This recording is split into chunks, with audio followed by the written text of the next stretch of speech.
جو بندہ سانس روک کے اس کو پڑھ لے، سانس روک، اس کا دل روشن، اس کے جذبے روشن، اس کو ولایت ملتی، اس کو روحانیت ملتی، اس کو برکتیں ملتی ہیں، اس کو خیریں ملتی ہیں۔ چھوٹا سا لفظ ہے، کیوں؟ فرشتوں کی تبدیلی کا وقت ہے۔ عصر کے وقت جو بندہ عمل کرے گا اس کو 2 فرشتے ملیں گے، آنے والی بھی جانے والے۔ کسی بھی نماز میں 2 فرشتوں کی آمد نہیں ہوتی، ایک فجر میں اور ایک عصر، ایک آنے والے ایک جانے والے۔ آنے والے کہیں گے یا اللہ یا لا یجلیھا لوقتھا الا ہو، پڑھ رہا تھا، اللہ پاک فرمائیں گے اس کا جذبہ کیا تھا، یا اللہ اس کا جذبہ تھا دل روشن ہو جائے، زندگی روشن ہو جائے، اندھیروں سے نکل جاؤں، دل کی دنیا آباد ہو جائے، من کی دنیا آباد ہو جائے اور جذبوں کی دنیا آباد ہو جائے، یا اللہ یہ جذبہ تھا۔ اور ایک فجر کا وقت ہوتا ہے جس فجر کے وقت میں یہ 2 چیزیں تبدیلیاں ہوتی ہیں۔ عصر کے وقت ایک اور بھی فیصلہ ہوتا ہے، وہ اولاد اور نسلوں کا فیصلہ ہوتا ہے۔ یہ میری بات یاد رکھیے، اولاد اور نسلوں کا فیصلہ عصر کے وقت ہوتا ہے۔ اس لیے فرمایا جو بندہ عصر کے وقت یا رحمان پڑھے، جو بندہ عصر کے وقت 11 بار یا رحمان پڑھے گا، کیا پڑھے گا؟ صرف 11 بار یا رحمان پڑھے گا عصر کے وقت، اللہ اس کی نسلوں کے فیصلے فرماتے ہیں۔ بڑی قیمتی بات، نسلوں کے فیصلے فرماتے ہیں، نسلوں، اللہ اس کی نسلوں کے فیصلے۔ اس وقت بے اولادی بڑھ رہی ہے، بہت بڑھ رہی ہے، حد سے زیادہ بڑھ رہی ہے، بے اولادی بہت بڑھ رہی ہے اور حد سے زیادہ بڑھ رہا ہے۔ اللہ اس کی نسلوں کے لیے فیصلے فرماتا ہے۔ دیکھیں اللہ نے 2 چیزوں کو فرمایا ہے کہ تم ان کو پسند بھی کرتے ہو اور اس پہ تمہیں فخر بھی ہے، المال والبنون، ایک مال اور ایک بیٹے۔ یہ تمہارے لیے 2 چیزیں پسندیدہ ہیں، مال اور بیٹے۔ فجر کے وقت مال ملتا ہے، عصر کے وقت بیٹے ملتے ہیں۔ عجیب بات، فجر کے وقت کیا ملتا ہے بولے، اور عصر کے وقت، اچھا فجر اور عصر کی تقسیم ہے، عجیب تقسیم ہے۔ عصر کے وقت طلسمات بہت ٹوٹتے ہیں، تو بہت ٹوٹتے ہیں، بندشیں بہت ٹوٹتی ہیں، کیونکہ عصر کا وقت اصل میں بڑا نازک ہے۔ ظہر اور مغرب کے درمیان کا نازک وقت، انسان نے ظہر کو وقفہ کیا، فجر کا کام کیا ہوا، اب وہ اس کو مغرب قریب نظر آتی ہے، اور یہ نماز بہت حساس نماز، بہت حساس، بہت حساس۔ فجر کا جو بندہ فجر کو قیمتی بنا لے گا، اللہ اس کی نسلوں میں روزی نہیں چھینے گا، اس کی نسلوں میں رزق نہیں چھینے گا، اس کی نسلوں کے اندر روٹی نہیں چھینے گا، اس کی نسلوں میں قرضے نہیں ہوں گے، اور اس کی نسلوں میں فقر نہیں ہوگا، اس کی نسلوں میں غربت نہیں ہوگی، اور اس کی نسلوں میں مفلسی نہیں ہوگی۔ اور لفظ مفلسی فلوس سے ہے، فلوس کہتے ہیں مال کو، پیسوں کو، عرب میں کہتے ہیں فلوس معافی، پیسے نہیں ہیں، مفلسی فلوس سے نکلی۔ اللہ پاک اس کی نسلوں سے مفلسی نہیں دیں گے جو فجر کے وقت کو قیمتی بنا لے۔ تھوڑا سا وقت فجر کا، اور ہے نازک سا وقت، عصر کا وقت بھی بڑا نازک سا ہے، آیا اور گیا۔ ظہر کا وقت بہت لمبا، مغرب کا وقت عشاء تک، عشاء کا وقت فجر تک، فجر سے پہلے سارا عشاء۔ عصر کا وقت بہت نازک ہے اور فجر کا وقت بہت نازک۔ یہ 2 وقت فیصلوں کے ہیں، اور ان 2 وقتوں میں جو بندہ فیصلے کروا لے وہ اندھیری دنیا سے نکل جائے گا، بیٹے، نعمتیں، رزق، عزتیں اور برکتیں پائے گا۔ اور میں نے پہلے بھی عرض کیا کہ فرشتوں کو دوست بنائے، فرشتے جب دوست بن جائیں گے ہمارے ہر کام میں، ہر مشکل میں ہمارا ساتھ، ان سے ہمارا تعلق بن جائے گا، ان سے ہمارا انس ہو جائے گا، ان سے ہماری دوستی ہو جائے گی، انس ہو جائے گا، دوستی ہو جائے گی۔ پھر جو کام کہیں گے وہ فرشتے ہمارے کاموں میں لگ جائیں۔ کیوں؟ اللہ نے فرشتے بنائی اس لیے ہیں، اور اگر ان کو ہم کام کہہ رہے ہیں تو یہ شرک نہیں ہے، اللہ نے تو بنائی ہماری خدمت کے لیے ہیں۔ مثلا ایک بندہ اپنے کسی خادم کو کہتا ہے مجھے پانی پلا دے، تو ساتھ بیٹھا کہتا ہے کہ شرک کر رہا ہے۔ کیوں؟ تجھے تو اللہ سے پانی مانگنا تو بندے سے مانگ رہا ہے، تجھے تو اللہ سے مانگنا تھا، بندے سے کیوں مانگ رہا ہے؟ اللہ نے اس بندے کو میری خدمت کے لیے مقرر کیا ہے، میں اسے اگر مانگ رہا ہوں میں مجرم تو نہیں ہوں۔ عصر کے وقت کو قیمتی بنا اور فجر کے وقت کو قیمتی بنا۔ فجر کے جو لمحات ہیں، یہ فجر کے جو لمحات ہیں یہ رزق کے لیے بہت زبردست ہیں، اور رزق روحانی اور رزق جسمانی۔ جو کہتے ہیں میرے گھر میں رزق ختم نہ ہو، میری نسلوں میں رزق ختم نہ ہو، اور میری نسلوں میں فاقے نہ ہو، غربت نہ ہو۔ بڑے تمنگر دیکھے، بڑے مالدار دیکھے، ایسے لوگ دیکھے جن کے پاس خزانے ہی خزانے تھے، لیکن فقر اور فاقے کی جب لپیٹ میں آئے تو ہر چیز ختم ہو گئے، کیونکہ جب دینے پہ آتا ہے ان گنت دیتا ہے، اور جب لینے پہ آتا ہے ان گنت لیتا ہے، اور اتنا لیتا ہے کہ فقر فاقوں اور غربت کی انتہا ہو جائے۔ اپنی زندگی کے سفر میں ان دو اوقات کو قیمتی بنا، کالی دنیا سے نکل جائیں گے، اچھا پھر کالی دنیا کے ساتھ کالے روگوں سے نکل جائیں گے، ایسے روگ، ایسے مسائل، ایسے مشکلات جو مجھے زندگی میں الجھا دیں، جو میرے رزق میں مجھے الجھا دیں، جو میری صحت میں مجھے الجھا دیں، جہاں ناکامیاں اور پریشانیاں میرے ارد گرد پیدا کر دیں، اور میرے حالات میں مجھے تنگیاں آ جائیں، میرے حالات میں مجھے سختیاں آ جائیں، کالے روگ ایسے ہوں، لوگ مجھے چھوڑ دیں، لوگ مجھ سے منہ موڑ جائیں، مجھے چھوڑ دیں، مجھ سے منہ موڑ جائیں، اور بیماریاں ایسی ہوں، چھوٹی سی بیماری ہو، چھوٹی سی، دو لمحے ہیں، دو وقت ہیں، ایک عصر کا وقت اور ایک فجر کا وقت، ان دو لمحوں اور دو وقتوں میں اپنی زندگی کا تھوڑا سا فارغ کریں، کالی دنیا یوں گئی، کالے لوگ یوں گئے، کالے روگ یوں گئے، چل ہر چیز گئی، ختم، ہر چیز ختم ہو، ہر چیز گئی، اور زندگی میں چین، سکون، راحت، رحمت، عزت، برکت اور سکون اور خوشیاں خوشحالی۔ اگر ہمارا دل روشن ہو جائے تو ہم اندھیرے کے سفر سے نکل آئیں، اس کے لیے کام کریں۔ دو وقت ایسے ہیں جن میں فرشتے آتے ہیں، دو وقت ایسے ہیں جن میں فرشتے آتے ہیں، ایک وقت فجر کا ہے، ایک وقت عصر کا ہے۔ یہ دو وقت ایسے ہیں جو فرشتوں کی حاضری کا وقت ہے۔ جو عصر کو آتے ہیں فرشتے، ان کی خدمت جو تبدیل ہوتی ہے وہ پھر فجر کو ہوتی ہے، جو فجر کو آتے ہیں ان کی خدمت تبدیل ہوتی ہے، وہ عصر کو ہوتی ہے۔ دو وقت ایسے ہیں، اس لیے آپ نے دیکھا ہوگا فجر اور عصر کے بعد اکثر بیٹھ کے تھوڑی دیر تسبیحات پڑھتے ہیں، اس کی وجہ یہ دو وقت ایسے ہیں جب حاضریاں تبدیل ہوتی ہیں۔ ان دو وقتوں میں فرشتوں کے ذریعے اللہ کے پاس کچھ پیغامات پہنچاتے ہیں کہ اللہ تیرا دوست بننا چاہتا ہوں، اس دل کی دنیا کو آباد کرنا چاہتا ہوں، ان جذبوں کو پاک کرنا چاہتا ہوں، اور تیری محبوبیت چاہتا ہوں، اور تجھے محبوب بنانا چاہتا ہوں۔ اللہ تو چاہتا تو ہو جائے گا، تو چاہ لے۔ اور اللہ کا ایک نظام ہے، اللہ کا ایک نظام ہے، اور وہ نظام رب کا سچا نظام، وہ نظام رب کا سچا نظام، اور وہ نظام کیا ہے کہ جو چاہتا ہے اللہ اس کے لیے کر دے، اس کا سچا نظام، جو چاہتا ہے اللہ اس کے لیے کر دے۔ اس لیے عصر کی نماز کے بعد جو شخص عصر کی نماز کے بعد کیا کرتا ہے، لا یجلیہا، بس سانس روک کے پڑھ لے، جتنی دفعہ پڑھ لے۔ عصر کی نماز کے بعد، عصر کی نماز کے بعد بڑے فیصلے ہوتے ہیں، اور فجر کی نماز کے بعد بڑے فیصلے ہوتے ہیں، طاقتور فیصلے ہوتے ہیں، بہت طاقتور فیصلے ہوتے ہیں۔ لا یجلیہا لوقتہا الا ہو۔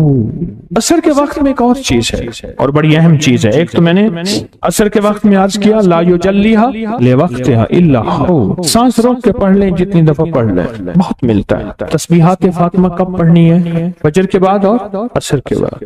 اس کی وجہ ہے کہ فرشتوں کو یہ تین الفاظ بہت محبوب ہیں، کلمتان خفیفتان، الفاظ بہت طاقتور ہیں، اس لیے تسبیحات فاطمہ فجر اور عصر کے بعد یہ وقت فرشتوں کی تبدیلی کا ہے۔ جو صبح اور شام یہ تین صورتیں پڑھ لے، فرمائے یہ تمہیں ہر چیز سے کافی ہوگی۔ حضرت عائشہ صدیقہ رضی اللہ تعالی عنہ سے روایت ہے کہ آپ نے فرمایا جب بستر پر سونے کے لیے تشریف لاؤ، اپنی دونوں ہتھیلیوں کو اکٹھا فرماتے۔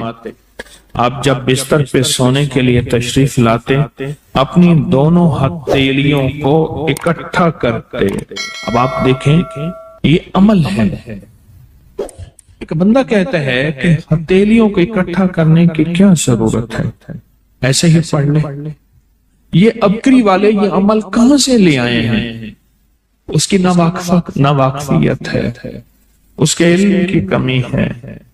جو عمل میرے کملی والے نے فرمایا، اب مجھے کسی دلیل کی ضرورت نہیں ہے، یا ہے کسی حوالے کی، کسی ثبوت کی نہیں ہے۔ جو میرے حضور نے فرمایا بس حق ہے، حق ہے اور حق ہے۔ تو فرمایا کہ آپ اپنے دونوں ہتھیلیوں کو غور سے توجہ کریں، اکٹھا فرماتے جیسے ہم دعا کے لیے جمع کرتے ہیں، ہتھیلیاں دعا مانگتے ہیں نا، ایسے میرے حضور اپنی دونوں ہتھیلیوں کو اکٹھا فرماتے، پھر تین صورتیں پڑھتے۔ قل هو اللہ احد، سورۃ فلق، قل اعوذ برب الفلق اور قل اعوذ برب الناس، پھر پڑھ کر ان دونوں ہاتھوں پر دم کرتے اور پھر پر اپنے سر، نمبر 1، دوسرا چہرہ، نمبر 2، اور اپنے جسم کے اگلے حصے پر جہاں تک ہاتھ پہنچے اس طرح 3 دفعہ کرتے تھے۔ آج میں اس کا اعتراض بتاتا ہوں، لیکن پہلے عمل کو غور سے سن لیں۔ آپ دعا کے لیے ہاتھ جیسے کرتے ہیں سوتے ہوئے ویسے کریں گے، کر کے ایک بار قل ہو اللہ پوری سورت، ایک بار سورۃ فلق پوری سورت، اور ایک بار سورۃ الناس پوری سورت، ٹھیک ہے؟ پڑھ لی، ہتھیلیوں پہ دم کیے، دم کرنے کا بعد پہلے سر پر اوپر سے شروع کرتے حضور، سر، چہرہ، چہرے کے بعد اپنے جسم کے اگلے حصے پہ جہاں تک ہاتھ پہنچتا، پھر پچھلے حصے پہ آپ پھیرتے، اگلے حصے پہ پھیرتے، پھر دوسری دفعہ ایسے کرتے، ہاتھ پھیلاتے، دونوں ہتھیلیاں، پھر یہ 3 سورتیں پڑھتے، پھر ایسے کرتے، پھر تیسری دفعہ بھی ایسے کرتے تھے۔ اس کے فائدے کیا ہیں؟ میں فائدے بتاتا ہوں۔ ابن عباس سے روایت ہے کہ جو شخص سوتے وقت قل ہو اللہ اور معوذتین فلق اور ناس 3 بار پڑھ لے، اگر اسے اس رات موت بھی آ گئی تو شہادت کی موت مرے گا، اگر زندہ رہا تو گناہوں سے پاک کر دیا جائے گا۔ سوتے وقت یہ عمل 3 دفعہ کر لے۔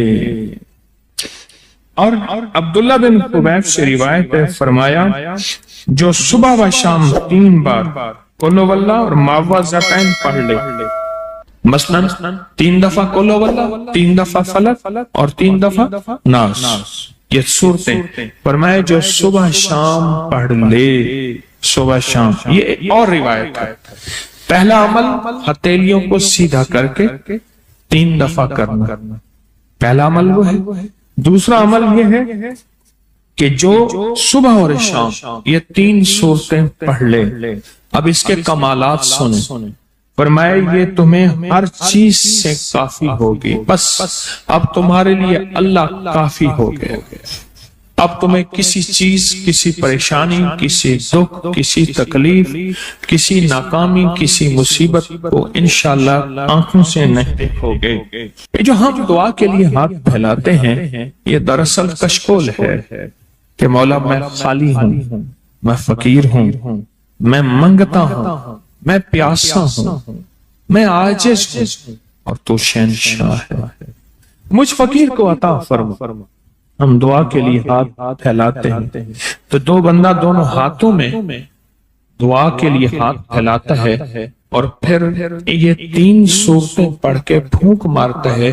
ان تمام 3 صورتوں کا نور، اس کا سرور، اس کی برکت، اس کی رحمت اور اس کی عطا اس کے ہاتھوں پہ آتی ہے، پھر اس ساری عطا کو اپنے پورے جسم پر پھیرتا ہے تو ایسے ہے اس کے پورے جسم پہ ایک نور کا حصار، دیوار، ایک نور اس کے جسم پہ، پھر اس کو دنیا کا کوئی حسد کا تیر، کوئی جادو کا تیر اس پہ وار نہیں ہوتا، کوئی دشمن کا ایسا تیر جو انتقام کا ہو، ناکامی کا ہو۔ ایک چیز ہے، ایک دعا ضرور پڑھا کریں، اللہم انی اعوذ بک من زوال نعمتک، بس اللہم انی اعوذ بک من زوال نعمتک، اے اللہ مجھے نعمتوں کے زوال سے بچا، نعمتوں کے زوال سے۔ میں بیٹوں کے ساتھ جا رہا تھا، میں نے کہا بیٹو یہ دیکھو یہ جگہ ہے جہاں میں نے اس کی چارپائی دیکھی تھی، چارپائی کے نیچے سوراخ تھا، وہیں سے اجابت پیشاب اور وہیں سے، اور وہ میں نے اس کا شاہی دور دیکھا تھا، بہت بڑا ٹک تھا شیف، بہت بڑا، لینے لگی ہوتی تھی، اور وہ دیکھ گرم دیکھ، چلتی دیکھ پہ پاؤں رکھ کے نا براہ راست بغیر جوتے کے اندر کفگیر مارتا تھا، بہت بڑا شاہی آدمی تھا، پر زوال نعمت ایسا ہوا گلی میں پڑا رہتا تھا، کوئی روٹی دیتا تھا ہائے پانی کہتا تھا، کوئی پانی نہیں پوچھتا تھا، اور ایک رات سویا، صبح دیکھا تو مرا ہوا تھا، یوں لپیٹ کے چند بندوں نے جنازہ اور مٹی کے سپرد کر دیا۔ میں نے ایک شخص کے بارے میں سنا، نہیں خود دیکھا، میلسی بہاڑی ملتان کے ساتھ میں قبرستان میں گیا، پتا چلا کہ وہ بندہ قبرستان میں ہے، ڈھونڈتے ڈھونڈتے وہاں بھنگ گھوٹ رہے تھے، وہ ساتھ بیٹھا ہوا تھا، ملوں کا مالک تھا، اور مجھے دیکھا تعارف ہوا تو رو پڑا، کہنے لگا ملوں کا مالک ہوں، آج زوال نعمت یہ ہے قبرستان میں چھپ کے بیٹھا ہوں، بے بہا دولت تھی، دنیا تھی، میں نے کتنے لوگوں کو، آپ نے کتنے لوگوں کو، میں شارع فیصل کا ایک واقعہ سناؤں جو مجھے 89 میں ملا تھا، 89 89 میں، یہاں بلوچ کالونی ہے نا، اس طرف عمراء کے گھر، اس طرف غربا کے گھر، اب نامعلوم نقشہ کیسا ہے مجھے پتہ نہیں، میں 89 کی بات کر رہا ہوں۔ ایک مالدار شخص تھا جس کے بحری جہاز تھے اور مال و دولت بہت زیادہ تھی، بہت زیادہ مال و دولت تھی، بحری جہاز تھے۔ ایک وقت ایسا آیا، لمبا واقعہ ہے، گھر بکنے کا جب وقت آیا تو گھر کا جو کک تھا اس نے گھر لے لیا، بہت بڑا بنگلہ تھا، وہ لے لیا اور وہ سارا لٹ گیا۔ سوال کے واقعات کئی لوگوں کے آپ نے دیکھے ہیں، پڑھیں میرے ساتھ، اللہم انی اعوذ بک من زوال نعمت، اور اس کے پڑھنے کے 5 اوقات بتاتا ہوں۔ ایک اذان کے بعد، غور سے سنیے گا، حدیث میں آتا ہے اذان کے بعد دعائیں قبول ہوتی ہیں، ہاتھ اٹھانا ضروری نہیں، قبلہ رخ ہونا ضروری نہیں، وضو کرنا ضروری نہیں، اگر چاہتے ہیں یہ نعمتیں مجھ سے کبھی نہ لٹیں، دولت، رزق، عزت، صحت، گردے ٹھیک ہیں نعمت، دل ٹھیک کم کر رہا نعمت، جگر نعمت، معدہ نعمت، پٹھے نعمت، آنکھیں نعمت، کھانا نعمت، نکل جانا نعمت، بیٹھنا نعمت، پھر بیٹھ کے اٹھنا نعمت، سونا نعمت، پھر سو کے اٹھنا نعمت، لوگ مجھے سلام نعمت، رحمت نعمت، اولاد نعمت، بیٹے نعمت، دنیا کے جتنی بھی نعمت ہیں اگر چاہتے ہیں یہ کبھی نہ لٹے، یا آپ لٹوانا چاہتے ہیں بولیں انشاءاللہ کوئی نہیں چاہتا، انشاءاللہ کوئی بھی نہیں چاہتا۔ پھر ایک دعا میری یہ درخواست ہے، 5 اوقات میں پڑھیں، اوقات کو ذہن نشین رکھیے گا، اور اوقات بھی وہ ہیں جن کا تعین حدیث میں موجود ہے۔ پہلے دعا ایک دفعہ یاد کرنے کی نیت سے میں آپ پڑھ لیں، اللہم انی اعوذ بک من زوال نعمتک، اللہ میں تجھ سے پناہ مانگتا ہوں نعمتوں کے زوال میں، مانا یہ 5 اوقات۔ پہلا وقت ہے کہ حدیث میں آتا ہے جب دعا اذان ہوتی ہے، اذان ہوتی ہے دعائیں قبول ہوتی ہیں، اذان کے بعد یہ دعا پڑھ لیں، اذان کی دعا پڑھ لیں، یہ دعا پڑھ لیں، پر یہ دعا پڑھ لیں۔ دوسرا وقت جب مرغ بانگ دیتا ہے، وہ دن کو دے، صبح دے، شام دے، اکثر لوگ کہتے ہیں مرغ کا بانگ دینا صبح یوں ہے دن کو نہیں، فرمایا جب مرغ بانگ دیتا ہے حدیث میں آتا ہے وہ عرش سے رحمت کا دروازہ کھلتا دیتا ہے، اس لیے حدیث میں اس کی باقاعدہ دعا ہی ہے، وَمِنْ يَسْأَلُكَ مِنْ فَضْلِكَ، جب مرغ بانگ دے اس وقت یہ دعا پڑھیں۔ کون سی؟ اللہم انی اعوذ بک من زوال نعمت۔ 2 واقعات ہوئے، دو جگہ ہوئی۔ تیسرا فرمائے جب نماز کے لیے اقامت ہو رہی ہوتی ہے، اقامت ہوتی ہے جماعت کھڑی ہونے سے پہلے، جب قد قامت الصلاۃ آتی ہے وہاں جو دعا مانگو قبول ہوتی ہے۔ جب مکبر کہتے ہیں نا قد قامت الصلاۃ، قد قامت، جو دعا مانگو قبول ہوتی ہے، فرمایا جب قد قامت الصلاۃ آتی ہے جو دعا مانگو قبول ہوتی ہے، اس وقت دل ہی دل میں ایک دفعہ مانگ لیا کرے، اللہم انی اعوذ بک من زوال نعمت۔ کتنے ہو گئے؟ 3 ہو گئے۔ چوتھا والدین کے چہرے کو دیکھنے سے مقبول حج کا ثواب ملتا ہے، دنیا کا فرما بردار ہوگا۔ رات ایک جگہ بیٹھا تھا میں، کہنے لگے والد صاحب کا خون آتا تھا، کھڑا ہو جاتا تھا۔ والد صاحب، ان کا نام عارف تھا، کہنے لگے والد صاحب مجھے کہتے تھے عارف، میں ایک دم کہا، بچے کہتے تھے بابا کیا ہوا، دادا کا خون آیا؟ کہا بیٹا والد کا ادب کر کر کے آپ کو پختگی ہو گئی ہے، اب ذہن میں وہ ادب بیٹھ گیا ہے۔ جو والدین کے چہرے کو دیکھ کے یہ دعا پڑھے گا، کیونکہ وہ لمحہ ایسا ہے ایسا ہے ایسا ہے، اور میں تو اس لمحے میں اللہ کہتا ہے مقبول حج کا ثواب مل گیا۔ اس لمحے میں جو بندہ یہ دیکھ کے پڑھے گا اللہم انی اسألک، اللہم انی اعوذ بک من زوال نعمتک۔ کتنے بندے ہو، کتنے ہو گئے؟ اور آخری سن لیں بڑے غور سے، بہت غور سے سن لیں، بہت توجہ سے سن لیں۔ کبھی نہ کبھی آپ کو موقع ملے سفر کا، کہیں بھی، یہ کراچی میں بھی آپ پل میں پردیسی ہو جاتے ہیں، پردیسی ہو جاتے ہیں۔ کہاں لمبے سفر ہیں کراچی کے، لاہور کے، بڑے بڑے شہروں کے۔ اللہ سے کہہ دیں کہ اللہ میں مسافر ہوں، اللہ میں پردیسی ہوں۔ مسافر پردیسی کی دعائیں رد نہیں ہوتی، میں تجھ سے یہ دعا مانگتا ہوں، اے اللہ مجھے زوال نعمت سے بچا۔ اللہ زوال نعمت سے بچائے گا، اور سب سے بڑا زوال نعمت ایک اور بھی ہے، آج میرے پاس رزق ہے، میری نسلیں